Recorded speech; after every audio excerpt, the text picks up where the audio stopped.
নমস্কার বন্ধুরা, ভগবানের বাণী চ্যানেলটিতে আপনাদের সকলকে স্বাগত জানাই। আজকের এই ভিডিওটি অবশ্যই মন দিয়ে শেষ পর্যন্ত দেখুন। তাহলে চলুন শুরু করা যাক।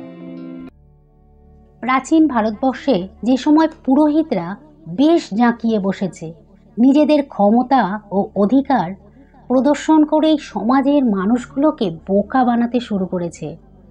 কুসংস্কারের বোঝা চাপিয়ে জনসাধারণকে একেবারে অন্ধকারের পথে হাঁটতে বাধ্য করছে।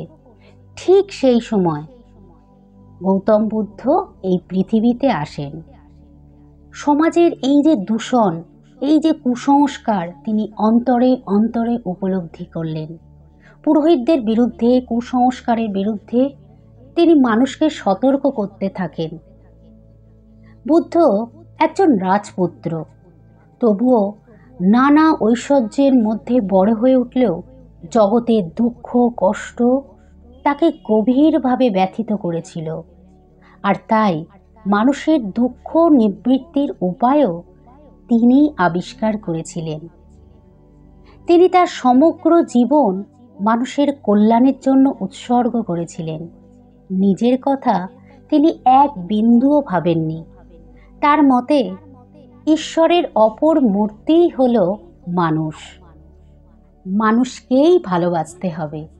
দয়া, ক্ষমা, করুণাই হল বুদ্ধের শিক্ষার মধ্যে শ্রেষ্ঠ জিনিস।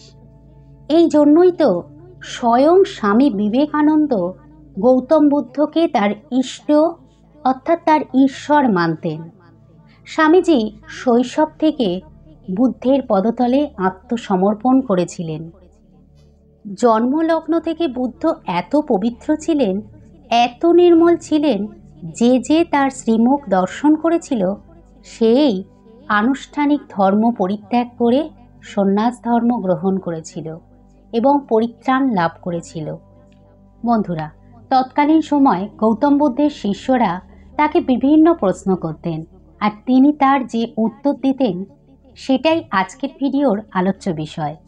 যে উত্তরগুলো জানলে আপনাদের জীবনে এক বিরাট পরিবর্তন আসবে। আপনার ব্যক্তিত্ব অন্যের কাছে খুব আকর্ষণীয় হয়ে উঠবে। গৌতম বুদ্ধের শিষ্যদের করা প্রশ্নগুলো যেন আমাদেরই মনের ভিতরে উঠে আসা এমন কিছু প্রশ্ন, যার উত্তর আমরা খুঁজে পাই না। এই খুঁজে না পাওয়া প্রশ্নের উত্তরগুলো আজ আপনারা পেয়ে যাবেন এই ভিডিওটিতে। তাহলে চলুন ভিডিওটি শুরু করা যাক। বন্ধুরা, বুদ্ধের শিষ্যদের করা প্রশ্নগুলি ও তার উত্তর অতি গুরুত্বপূর্ণ। সেই উত্তরগুলি জানলে আমাদের জীবন বদলে যাবে, নিজের ব্যক্তিত্বকে উজ্জ্বল করতে পারবেন। তাই আপনারা এই অপূর্ব কথোপকথন এক মনে শুনুন। একবার এক ভক্ত গৌতম বুদ্ধকে জিজ্ঞাসা করেন, আমাদের জীবনে এত দুঃখ কেন? এই প্রশ্নের উত্তরে বুদ্ধ বলেন, তার কারণ আমরা অত্যন্ত স্বার্থপর। আমরা শুধু নিজেদের জন্যই সব কিছু বাসনা করি, তাই তো এত দুঃখ। তখন ভক্তটি বলেন, এর থেকে নিষ্কৃতি লাভের উপায় কি? তিনি বললেন, আত্মবিসর্জন। শুধু নিজের কথা না ভেবে অন্যের কল্যাণের জন্য ঝাঁপিয়ে পড়তে হবে, তাহলেই আসল সুখ পাওয়া যাবে। এবার আরেকটি ভক্ত জিজ্ঞাসা করল, চেষ্টা করে যদি ব্যর্থ হই তাহলে কি করা উচিত? উত্তরে বুদ্ধ বললেন, চেষ্টা করেও যদি তুমি ব্যর্থ হও তবুও তুমি হাল ছেড়ো না, আরও চেষ্টা করো। তোমার জীবনে এমন একটা সময় আসতে পারে যা তুমি কোনো দিন কল্পনাও করনি। সাফল্য এভাবেই আসে। এবার আর এক ভক্তের প্রশ্ন, প্রভু, বেশিরভাগ মানুষের মধ্যে থাকা কোন বাজে দোষটি আপনাকে অবাক করে? উত্তরে গৌতম বুদ্ধ বললেন, প্রত্যেকটা মানুষ চায় এই জগৎকে বদলে দিতে, কিন্তু কেউ নিজেকে সর্বপ্রথম বদলাতে চায় না। নিজেকে যদি কেউ বদলাতে পারে তবেই এই সমাজে পরিবর্তন আসবে। আরেক ভক্ত জিজ্ঞাসা করল, প্রভু, কেউ আমাদের মন মতো কিছু না করলে এত খারাপ লাগে কেন?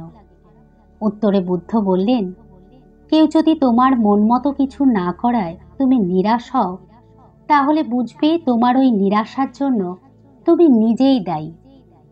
অন্যদের দায়ী করো না, কারণ এটা তোমার সমস্যা। তুমি তাদের কাছে অনেক বেশি আশা করেছিলে। আমাদের কারো কাছেই খুব বেশি আশা রাখা উচিত নয়, সে যতই আমাদের কাছের লোক হোক না কেন। কারণ কারোর উপর বেশি আশা রাখার অর্থই হলো আপনার সুখ বা দুঃখ অন্যের উপর নির্ভর করে। তাই সে যদি আপনার মনের মতন করে তাহলে আপনার খুশি হবে, আর মনের মতো না হলে আপনার দুঃখ হবে। তাই নিজেকে এমনভাবে তৈরি করুন যে আপনার দুঃখ সুখ কোনো কিছুই যেন অন্য কারোর উপর নির্ভর না করে। এবার আর এক ভক্ত জিজ্ঞাসা করল, প্রভু, অনেক সময় আমরা রাগের মাথায় কারোকে কিছু বলে থাকি, তারপর আমাদের মনে হয় যে এই কথাটা বলা আমার উচিত হয়নি। এরকম সময় কি করা উচিত? এর উত্তরে গৌতম বুদ্ধ বললেন, কাউকে কিছু বলার আগে সবসময় এটা ভাববে যে কেউ যদি তোমাকে ওই কথাটি বলে তাহলে তোমার কেমন লাগবে। অর্থাৎ আমরা কাকে কি বলছি সেটা বলার আগে খেয়াল রাখা উচিত।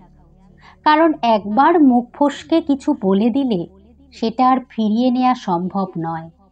তাই কাউকে কিছু বলার আগে অবশ্যই আমাদের ভেবে চিন্তে বলা উচিত।